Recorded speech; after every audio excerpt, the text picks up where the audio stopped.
One of the most important skill sets we can learn is how to make wise, intuitive decisions. And that's something that I help my clients do on a regular basis. And it's nice to have somebody that's not a family member or friend that can be a sounding board and tap into your intuition to help you make wise lifelong decisions. And in doing so, it can save you so much grief, so much sadness, so much frustration, so much loss of money. We, as human beings, haven't really been taught how to make good decisions. We kind of just fall into the decisions, or we just hastily make a decision. And it's one of the most important steps that we can make to create a life that's drama-free, that is more successful, that has a greater chance of meeting our goals, being in alignment with our values, realizing that on a consistent basis the habits we want in our life. And decision making is such an undervalued skill that most people don't take time and energy and effort to focus on. And if you're interested in things like this and just regular self-development, my email's in the description. I'm a life coach. I've been doing it for 12 and a half years, and my rates are ridiculously affordable, and everybody benefits from it. So just shoot me an email in the description. And that's one of the things, is it's nice to have somebody that is not a family member and friend to help you navigate all the decisions that we make in our lives. And just think about it. Every day we're making hundreds of decisions, little decisions. What am I going to eat? Am I going to go pick up my phone and go on a screen? Or am I going to read a book? Am I going to go for a walk or exercise? Or am I going to sit passively on the couch? I mean, there's so many. What clothes am I going to wear? Am I going to choose to have an uncomfortable conversation with someone? Am I going to stretch my comfort zone by talking to a stranger, by talking to a pretty guy or a pretty girl or attractive guy? Like, all of these things are constantly affect our destiny. And there's a little voice in our head that is, I call it the great excuse maker, the great rationalizer. And you can't believe how many times I hear it in coaching sessions, that this voice comes up. I'm like, oh, you wanted to do this, or you committed to doing this, and I'm helping to, give you gentle accountability. What happened there? And then the voice comes in and says, oh, I couldn't do it because, and the million excuses that we have. And it's good decision making is a skill, and it becomes a habit. And one of the things that really is important is to tap into your intuition. And a lot of people mistakenly think, oh, intuition, I should just know how I feel. The right decision is just automatically going to come to me. And that's not necessarily solely how it works. A very helpful strategy is to have the mindset, I am going to make my decisions and do the legwork and put the effort and do the research on the front end, so I don't pay the price on the back end and make the sacrifice or waste time or waste money or get in commitments that I don't want to really be involved with. And so when my clients are indecisive, we talk it out and we go deep, and depending on what the topic is, but I really try to go deep with them to help them clarify what it is they want, and if it's in alignment with their values, what are the pros and cons. And because a lot of us have blind spots and don't necessarily realize the cost benefit, and it's just to examine something deeply and put the time and energy and effort into it on the front end. A lot of people don't want to do that, and then they have to clean up a mess afterwards. And it's so easy just to say, okay, I'm just going to, make this decision and I'll deal with the consequences later, or just hope and pray everything works out. And that's not the way I coach my clients, and that's not the way I live my life. And believe me, I've made some very bad decisions, but I always try to learn from them instead of beating myself up about them. But in general, I really try to have a disciplined, focused approach and in the decision-making process. And it just reduces drama, it reduces conflict, it reduces being phony to people and by people pleasing and saying yes to things that you don't really want to do. And it just really sets you free. And it's a much more cost-effective, not only in dollars, but just in grief, way to live one's life. And so when coaching clients, and there's regularly life decisions that they have to make, and they're like, I don't know what decision to make. I have all these options. I'm not sure which one to pursue. And that can be careful, because that can oftentimes be an excuse to avoid. You're afraid, you don't want to make the wrong decision, you're afraid of failure, you're afraid of getting rejected, you're afraid the decision's not going to work out, or it's just you don't want to make a decision because it requires a lot of effort. You know, you're committing to a career, you're committing to a health plan, you're committing to improving your finances, you're committing to a relationship or partner, or finding a relationship or partner, or there's a fear of intimacy. You know, I'm dating a couple people, and the client will say, I don't know which one is the right one, and so that could just be a smokescreen for not wanting to, for fear, for avoiding your fear. And it's subtle, and oftentimes you can't even tell what's going on, because when I'm coaching clients, they'll believe their own BS. They'll believe their own stories that they tell themselves about the decision. And what's really going on, it's a way to creatively avoid. By not deciding on something, you don't have to take any action. You don't have to put any effort. You don't have to take any risks. And you don't have to fail or expose yourself to failure or rejection. But it's a very boring, dull way to live.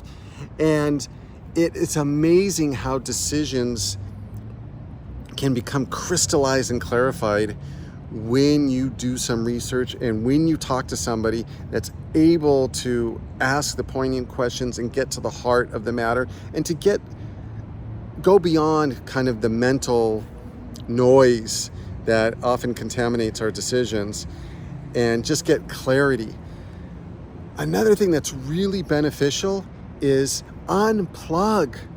We are constantly distracted. We're constantly consuming. We're constantly not allowing space in our spirit, in our beings, in our minds, in our hearts to tap into, if you want to call it a higher power, if you want to call it your spiritual self, if you want to call it your intuitive self.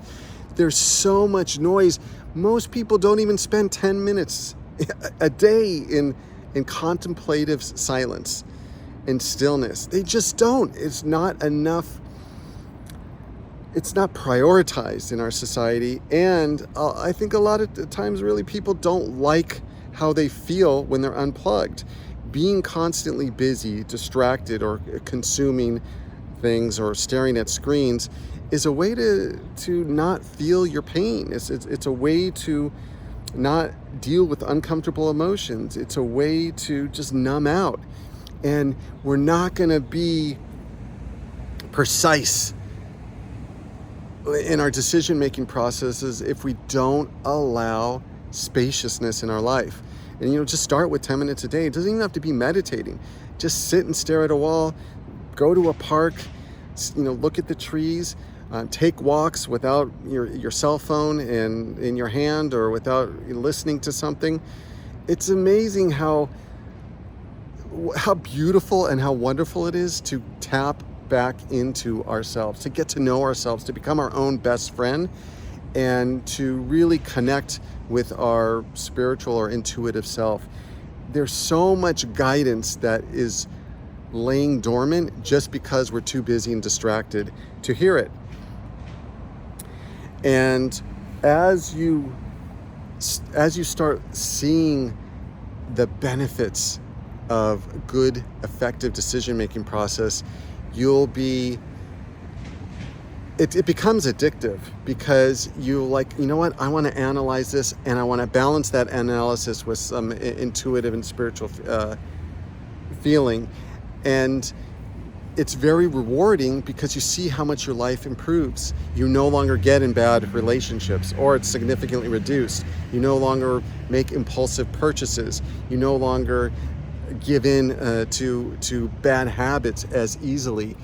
Your mindset shifts. And one of the things I work on in coaching is think of your future self. Our short-term self that wants that immediate gratification is the one that's predominantly in charge of most people's lives. And when you say, okay, my short-term self wants to eat the ice cream, or to go on the internet and just scroll mindlessly and waste time, if that is the only voice that you tap into, you're trading long-term gain for a short-term gratification, immediate gratification. So asking what my future self wants, what decision would my future self be most would be happiest with that I made right now, and just tapping into that lights up a different region of your brain, your future self and your present self. And not necessarily you're going to get rid of your short-term self that is impulsive and wants to give an immediate gratification, but at least there's a balance. At least there now is a fair fight. Hey, what would future Steve want here? And I can't tell you how many times just even simply asking that question and getting my clients, reminding them to tap in and to tap into their future self, and to make that voice have a say in the decision-making process is huge. And I go, oh, okay, my future self wants this. And then I'm like, I'm more motivated. There's less resistance. There's less tendency to procrastinate when you think about your future self. The other thing in making really good decisions is patience. This is something that messes people up, and it lulls them into a trap of poor decision making. And patience is absolutely essential. And there are decisions that I'll take months and months. And if it's something that I don't need to decide immediately, sometimes it'll take even longer, because I wait until I gather enough information, and I wait until that I'm not giving into the immediate gratification or the impulse. And there's things that are like, okay, this is what I want, this is what I'm gonna do. And if you just sit and wait, like you're gonna make a big purchase, or you're gonna make even a mid-sized purchase, if you just sit and wait and go, you know what, I'm gonna wait 2 weeks, I'm gonna wait a month before making the purchase, oftentimes that impulsive or that need for instant gratification and the need for the item that you think that you were going to purchase is no longer there. It just diminishes. So it's so effective just to be patient. And what happens as you get practiced at this, and when working with clients, is there comes a point where the light switch goes on and off. It is like a yes, a heck yes, or a heck no. And it's something that when you are patient, you get clarity. The water becomes less muddied, and you could see more clearly. And that's something we struggle with as a culture and society, is we want that. We want it now. We don't want to wait. We want it now, and we don't like things. The human brain doesn't like things left undone. It likes completion. It likes to not have anything up in the air. And when you're okay with things being up in the air, it gives you some breathing room to really reflect and make much, much better decisions. And you start to feel good about yourself, and you can just see what type of decision maker you are. Is your life where you want it to be? Now, nobody's life is perfect, but in general, are you on the right path? Do you have a sense of fulfillment and contentment? Do you feel like... Do you think the person with that car really thought it through and made the decision? I want a car that is so loud, is going to annoy everybody, and is going to be constantly in my ear every time I drive and give me a headache. Yeah, probably, because those are the cons. And the pro is, well, everybody's going to be looking at the person driving that car.